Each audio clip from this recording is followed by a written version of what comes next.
সাত্তার ভাই, জি। আমার এই পেয়ারাটা মাখাই দেন তো। এই দেখেন সেই পেয়ারা মাখানো, দেখেন এই সেই দেশি পেয়ারা। এই পেয়ারা খাবেন তার কলিজা ভরে যাবে, এত সুন্দর এত স্বাদের মজা। এই দেখেন এক পিস খালি কলিজাটা ভরে যাবে, এত স্বাদ করে বানাই দেবো, সেই মজা করে বানাবো। কী করে বানাই খেয়াল করেন দর্শক।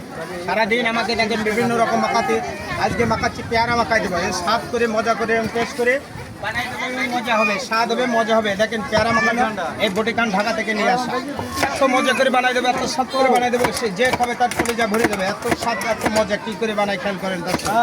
এই সেই পেয়ারা মাখা, এই সেই ভাইরাল পেয়ারা মাখা। সেই আমাকে দেখেন কেশবপুর পাইলট স্কুলের দোকানদার আমি, আমার জিনিস খাবেন তার কলিজা ভরে যাবে, এত স্বাদ করে বানাবো, এত মজা করে। দেখেন পেয়ারা মাখানো দর্শক খেয়াল করেন কী কী দিয়ে।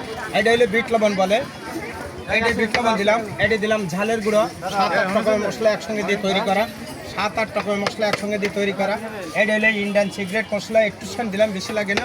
এইটা দিলাম এই সেই ইন্ডিয়ান মশলা, খাইতে মজা এবং স্বাদ। এই যে এই 20 ঊর্ধ্বে মশলা একসঙ্গে দিয়ে তৈরি করা, 20 রকমের মশলা একসঙ্গে দিয়ে স্বাদ করে বানানো এবং মজা করে বানানো।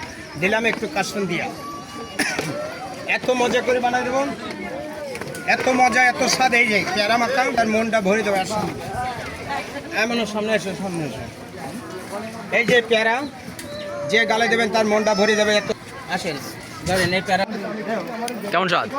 এই স্বাদ খুব সুন্দর, আপনারা না খালি বিশ্বাস করতে পারবেন না, আপনারা যারা যারা খাননি এখনো, আমি আসি। এই সাত্তার ভাই কেন আসবেন এবং পেয়ারা মাখা খাবেন, খুব সুন্দর সুস্বাদু। জায়গা কোথায় এটা? এটা থান, মাগুরা থান। আর কেশবপুর পাইলট স্কুলে গেলে আমাকে পাবে। তাহলে মাগুরাডাঙ্গা থান আর কেশবপুর পাইলট স্কুলে এই সাত্তার ভাই পেয়ারা বেছেন, সেই ভাইরাল পেয়ারা আপনারা এখানে যাই খাবেন। সবাইকে ধন্যবাদ।